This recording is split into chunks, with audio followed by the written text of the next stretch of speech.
നമസ്കാരം. കേരളത്തിൻ്റെ തലസ്ഥാനം അതായത് തിരുവനന്തപുരം ജില്ല ആര് പിടിക്കും? സാധാരണ പറയാറ് തിരുവനന്തപുരം ജില്ല പിടിക്കുന്നവരാണ് കേരളം ഭരിക്കുക എന്നുള്ളതാണ്. അത് കഴിഞ്ഞകാല ചരിത്രങ്ങളിലെല്ലാം സത്യമായിട്ടുണ്ട്.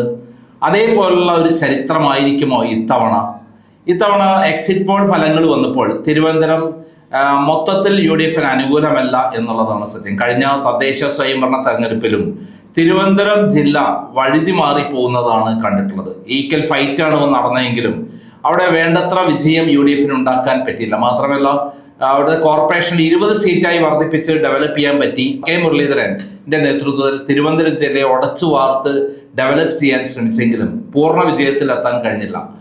എന്നാൽ ലോക്സഭാ ഇലക്ഷനിൽ നമുക്കറിയാം 2 സ്ഥാനങ്ങളും നേടിയിട്ടുള്ളത് ജില്ലയിലെ 2 സീറ്റും ആറ്റിങ്ങലും അതേപോലെ തിരുവനന്തപുരം സീറ്റും നേടിയിട്ടുള്ളത് UDF ആണ്. ശശി തരൂരും അതേപോലെ അടൂർ പ്രകാശുമാണ്. ഇത്തവണ തിരുവനന്തപുരം ജില്ലയിൽ വലിയ വിജയമൊന്നും ഞങ്ങൾ പ്രതീക്ഷിക്കുന്നില്ല എന്ന് എന്നോട് ആദ്യം പറഞ്ഞിട്ടുള്ളത് ആരാ അറിയാമോ? LDFന്റെ അവിടുത്തെ വർക്കലയിലെ സ്ഥാനാർത്ഥിയും തിരുവനന്തപുരം ജില്ലാ CPM സെക്രട്ടറിയുമായ ജോയ് വർക്കിൽ. അദ്ദേഹം വളരെ മാന്യനായ ഒരാളായിട്ടാണ് എനിക്ക് തോന്നാറ്. എന്നോട് വളരെ മാന്യമായിട്ടാണ് പെരുമാറുന്നത്. സാധാരണ പല CPM നേതാക്കളുടെ അഹങ്കാരവും ധാർഷ്ട്യവും അദ്ദേഹത്തിന് ഉണ്ടാവാറില്ല എന്നുള്ളതാണ് സത്യം. ഇത്തവണ തിരുവനന്തപുരത്തെ എന്താണ് സംഭവിക്കുക എന്നുള്ളതിനെ കുറിച്ച് ശക്തൻ നാടാരെ എനിക്ക് ഇന്നലെയാണ് കിട്ടിയത്. അദ്ദേഹത്തെ പലതവണ വിളിക്കുമെങ്കിലും അദ്ദേഹം തിരക്കായതിനാലോ അദ്ദേഹത്തെ ഇലക്ഷൻ തിരക്കായതുകൊണ്ട് അദ്ദേഹത്തിന്റെ കൈവശമായിരുന്നില്ല ഫോൺ എന്നുള്ളതുകൊണ്ടായിരിക്കും അദ്ദേഹത്തെ കിട്ടാതിരുന്നത്. ശക്തൻ നാടാരെ നമുക്കറിയാം, മാന്യമായ പെരുമാറ്റം കൊണ്ട് എല്ലാവരുടെ മുന്നിൽ ഏറ്റവും അധികം ഇഷ്ടപ്പെടുന്ന ഒരു രാഷ്ട്രീയ നേതാവാണ്. അഹംഭാവം എന്ന് പറയുന്ന വാക്ക് അദ്ദേഹവുമായി ബന്ധമില്ല. സാധാരണക്കാരനായിട്ടാണ് അദ്ദേഹം പെരുമാറാറുള്ളത്. നമുക്ക് അറിയാം, അദ്ദേഹം സ്പീക്കറായിരിക്കുന്ന സമയത്താണ് KM മാണി ബജറ്റ് അവതരിപ്പിക്കാൻ വന്നപ്പോൾ നമ്മുടെ ശിവൻകുട്ടിയും ശംഖവും സംഘനൃത്തമാടിയത്. അതായത് അദ്ദേഹത്തിന് ഡയസ് അടിച്ച് പൊളിച്ച് തകർത്ത് ഓരോന്നായി പീസായി വലിച്ചെറിഞ്ഞത്. കേരളം കണ്ട ഏറ്റവും വലിയ ജനാധിപത്യ ധ്വംസനം നടന്നിട്ടുള്ളത് ശക്തൻ നാടാർ സ്പീക്കറായിരിക്കുന്ന സമയത്ത് ശിവൻകുട്ടിയുടെ നേതൃത്വത്തിലായിരുന്നു. അതാണ് കേരള ചരിത്രത്തിലെ ഏറ്റവും വലിയ കറുത്ത അധ്യായം എന്ന് നമുക്ക് ചേർത്ത് പറയാൻ പറ്റും.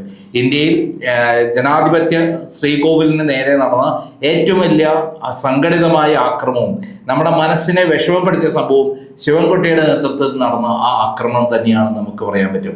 എന്തായാലും ഇപ്പോൾ എക്സിറ്റ് പോൾ വന്നപ്പോൾ ശേഷം ധാരാളം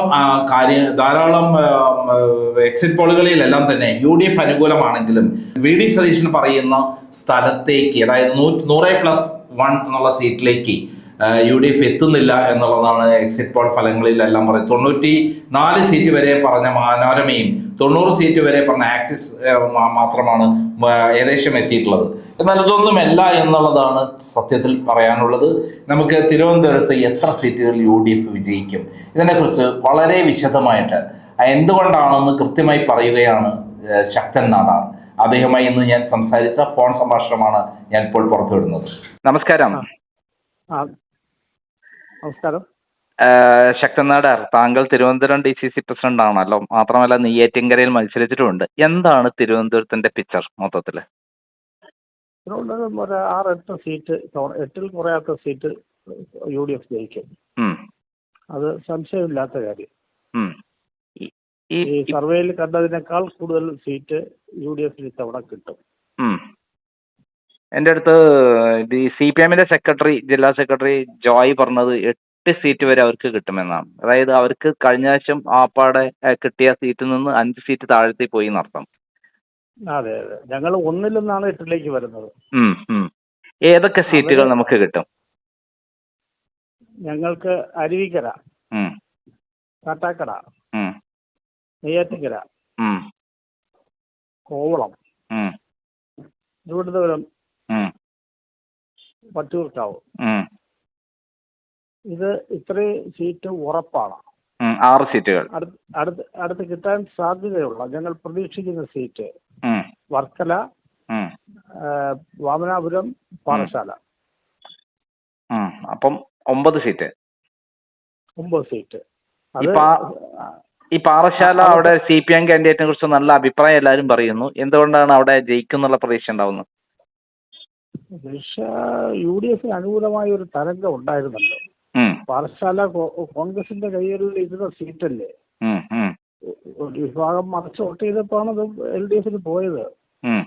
അതുകൊണ്ട് ഞങ്ങൾക്ക് ഇത്തവണ മൊത്തത്തിൽ അഭിപ്രായ വ്യത്യാസമില്ലാത്ത സ്ഥാനാർത്ഥി, പിന്നെ UDF അനുകൂലമായ ഒരു തരംഗം, ഇതെല്ലാ സാഹചര്യവും വെച്ചുകൊണ്ട് പാറശാലയെ ഞങ്ങൾ ജയിച്ചു എന്നുള്ള പ്രതീക്ഷ.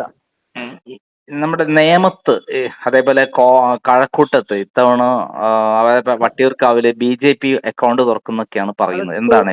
കഴക്കൂട്ടവും ഞങ്ങൾക്ക് ഇത്തവണ പ്രതീക്ഷയുള്ള സീറ്റാണ്. ശരത്ചന്ദ്ര പ്രസാദ് പ്രതീക്ഷയുണ്ട്. കാരണം LDFന്റെ കാൻഡിഡേറ്റ് കടകംപള്ളി സുരേന്ദ്രൻ ഒരുപാട് പുറകോട്ട് പോയിട്ടുണ്ട്. അപ്പൊ പിന്നെ BJPയും കോൺഗ്രസുമാണ് ഇപ്പൊ ഡയറക്റ്റ് ഫൈറ്റ് കഴക്കൂട്ടത്ത് നടന്നിരിക്കുന്നത്. അത് BJP ഒരിടത്തും കാര്യമായി ഫ്രണ്ടിൽ വരുന്നില്ല. അതുകൊണ്ട് തന്നെ കഴക്കൂട്ടത്തിൽ ഞങ്ങളുടെ കാൻഡിഡേറ്റ് ജയിക്കും, ശരത്ത് ജയിക്കുമെന്നാണ് എന്റെ കണക്കൂട്ടൽ. എന്നാൽ നേമം കോൺഗ്രസിന് അല്പം ദുർബലമായ ഒരു നിയോജകമണ്ഡലമാണ്, BJPക്ക് അല്പം മേൽക്കൈ ഉള്ള നിയോജകമണ്ഡലമാണ്.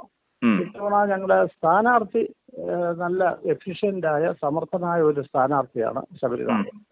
അതുകൊണ്ട് ഞങ്ങൾക്ക് പ്രതീക്ഷയുണ്ട്. ഞങ്ങൾക്ക് പ്രതീക്ഷയുണ്ടെങ്കിലും കെ മുരളീധരൻ മത്സരിച്ചിട്ട് ജയിച്ചില്ലെന്നുള്ള ഒരു സംഭവം ഞങ്ങളുടെ മനസ്സിൽ കിടപ്പുണ്ട്. പക്ഷെ അദ്ദേഹം 23,000 വോട്ട് അധികം നേടിയിരുന്നു. ഏത് 23,000 വോട്ടുകൾ അധികം പിടിച്ചെടുത്തിരുന്നു കെ മുരളീധരൻ. അതെ, പക്ഷെ അതുകൊണ്ട് പോരല്ലോ, വീണ്ടും ഒരു 15,000 കൂടി കിട്ടിയാലേ ജയിക്കൂ. അതെ അതെ. അത് ഞങ്ങൾ ഇത്തവണ എത്താൻ ശ്രമിക്കും. ഞങ്ങൾക്ക് അത്രയും തറപ്പിച്ച് പറയാൻ കഴിയുന്നില്ല. കാരണം ഈ മുസ്ലിം വോട്ട് എങ്ങനെ പോയി എന്ന് കൃത്യമായി പറയാൻ കഴിയുന്നില്ല. മുസ്ലിമിന്റെ വോട്ട് ശിവൻകുട്ടിയും കൂടെ പിടിക്കുകയാണെങ്കിൽ പിന്നെ അവിടെ BJP ആയിരിക്കും ഒരു പക്ഷേ വരുന്നത്. പക്ഷെ ആ മുസ്ലിം വോട്ട് ശിവൻകുട്ടിക്ക് പോകാതെ BJPക്കെതിരെ കോൺഗ്രസിനാണ് ചെയ്തിട്ടുള്ളതെങ്കിൽ അവിടെ കോൺഗ്രസ് ജയിക്കുകയും ചെയ്യും, ശബരി ജയിക്കും. ഇത്തവണ നാടാർ വോട്ടുകൾ ഒരു ഏകീകരണം UDFന് അനുകൂലമായി വന്നു എന്ന് പറയുന്നത് എത്രമാത്രം ശരിയാണ്? പൂർണ്ണമായും ശരിയാണ്. നാടാർ മേഖലകളിൽ നിന്നാണല്ലോ MLA ഉറപ്പായി ജയിച്ചു വരുന്നത്. നാടാർ മേഖലയിൽ നിന്നാണ് ഇത്തവണത്തെ സീറ്റുകൾ മുഴുവൻ. അരുവിക്കര നാടാർ മേഖലയാണ്, കാട്ടാക്കട നാടാർ മേഖലയാണ്, നെയ്യാറ്റിൻകര നാടാർ മേഖലയാണ്, കോവളം നാടാർ മേഖലയാണ്, പാറശാല നാടാർ മേഖലയാണ്. അപ്പൊ ഈ ഇത്തവണ UDFന് കിട്ടുന്ന സീറ്റ് മുഴുവൻ നാടാർ മേഖലയിൽ നിന്നാണ്. അതുകൊണ്ടാണ് ഞാൻ പറഞ്ഞത് നാടാർ കമ്മ്യൂണിറ്റി ഒറ്റക്കെട്ടായി തിരുവനന്തപുരത്ത് ഇത്തവണ UDFന് അനുകൂലമായി വന്നു. കഴിഞ്ഞ 2 അസംബ്ലി തെരഞ്ഞെടുപ്പിലും നാടാർ കമ്മ്യൂണിറ്റിയുടെ സപ്പോർട്ട് UDFന് കിട്ടിയതല്ല. ഒരുപാട് വിസിറ്റേഴ്സ് ഉണ്ട്. ഒരു കാര്യം കൂടി, ഏതൊക്കെ തരത്തിലുള്ള ഗവൺമെന്റിനെതിരെയുള്ള വോട്ടുകളാണ് നമുക്ക് കിട്ടിയിട്ടുള്ളത് UDFന് അനുകൂലമായിട്ടുള്ളത്? ശക്തമായി വിരുദ്ധത ജനങ്ങളുടെ ഇടയിലുണ്ട്. ഭരണവിരുദ്ധ വികാരം, പിണറായി വിരുദ്ധ വികാരം ഉണ്ടോ? രണ്ടുമുണ്ട്. ശക്തമായി ഈ ഭരണത്തിനെതിരെയുള്ള ഒരു വികാരമുണ്ട്. ശബരിമല സ്വർണ്ണക്കൊള്ള ഉൾപ്പെടെയുള്ള കാര്യങ്ങൾ ജനങ്ങളുടെ മനസ്സിലുണ്ട്. നിത്യവേ സാധനങ്ങളുടെ വില വർധനവ് ജനങ്ങളുടെ മനസ്സിലുണ്ട്. UDF വന്നാൽ ഉമ്മൻചാണ്ടി സാറിന്റെ ഭരണത്തെയാണ് ജനങ്ങൾ മനസ്സിൽ കാണുന്നത്. കോൺഗ്രസ് അധികാരത്തിൽ വന്നാൽ അതുപോലൊരു ഭരണം കേരളത്തിൽ ഉണ്ടാകണമെന്ന് ജനങ്ങൾ ആഗ്രഹിക്കുന്നു. അതിന്റെ അടിസ്ഥാനം അത് ഇവിടെ പാറശാല മുതൽ കാസർഗോഡ് വരെയുള്ള എല്ലാ നിയോജകമണ്ഡലങ്ങളിലും വന്നിട്ടുണ്ട്. ഈ മുസ്ലിം ക്രിസ്ത്യൻ വോട്ടുകൾ ഏകീകരണം തിരുവനന്തപുരത്തുണ്ടായിട്ടുണ്ടോ UDFന് അനുകൂലമായിട്ട്? ക്രിസ്ത്യൻ വോട്ട് ഏകീകരണമുണ്ട്. മുസ്ലിം വോട്ട് മറ്റു ജില്ലകളിൽ നിന്ന് വ്യത്യസ്തമായി തിരുവനന്തപുരം ജില്ലയിൽ മുസ്ലിംസിന്റെ ഇടയിൽ LDFന് അല്പം സ്വാധീനമുണ്ട്. കോഴിക്കോടും മലപ്പുറം ഉള്ളതുപോലെയല്ല, തിരുവനന്തപുരത്ത് മുസ്ലിം ഏരിയയിൽ LDFന് അല്പം സ്വാധീനമുള്ളതാണ്. എങ്കിൽ പോലും ഇത്തവണ അത് മറന്നുകൊണ്ട് UDFന് അനുകൂലമായി ആ കമ്മ്യൂണിറ്റിയും തിരിഞ്ഞിട്ടുണ്ട്. അപ്പം ഉദാഹരണം പറഞ്ഞാൽ എന്റെ നിയോജകമണ്ഡലം തിരുവനന്തപുരം, നെയ്യാറ്റിൻകരയിൽ മുസ്ലിം വോട്ട് മുഴുവൻ എനിക്കാണ്. മോർ ദാൻ 80% വോട്ട് എനിക്കാണ്. അത് മുസ്ലിം കമ്മ്യൂണിറ്റി UDFിലേക്ക് വന്നില്ലെങ്കിൽ അത് കിട്ടൂലല്ലോ. ഇപ്പൊ CP ജോൺ മത്സരിക്കുന്ന പിന്നെ തിരുവനന്തപുരം സെൻട്രൽ അവിടെ മുസ്ലിം വോട്ട് പിന്നെ എതിർ സ്ഥാനാർത്ഥി പിന്നെ മുസ്ലിം ആയിട്ടും മുസ്ലിം വോട്ട് UDFന് വന്നിരിക്കുന്നു. വന്നിരിക്കുന്നു. ഉം. വാമനാപുരം സുധീർ ഷാ മത്സരിക്കുന്നിടത്ത് മുസ്ലിം വോട്ട് വന്നിരിക്കുന്നു. ഉം. അപ്പൊ നേരത്തെ മുസ്ലിം വോട്ട് LDF ആണ് ഒരു പകുതിയിൽ കൂടുതൽ ഉണ്ടായിരുന്നതെങ്കിൽ ഉം. ഇത്തവണ അതിൽ നല്ലൊരു മാറ്റം UDF അനുകൂലമായി വന്നിട്ടുണ്ട്.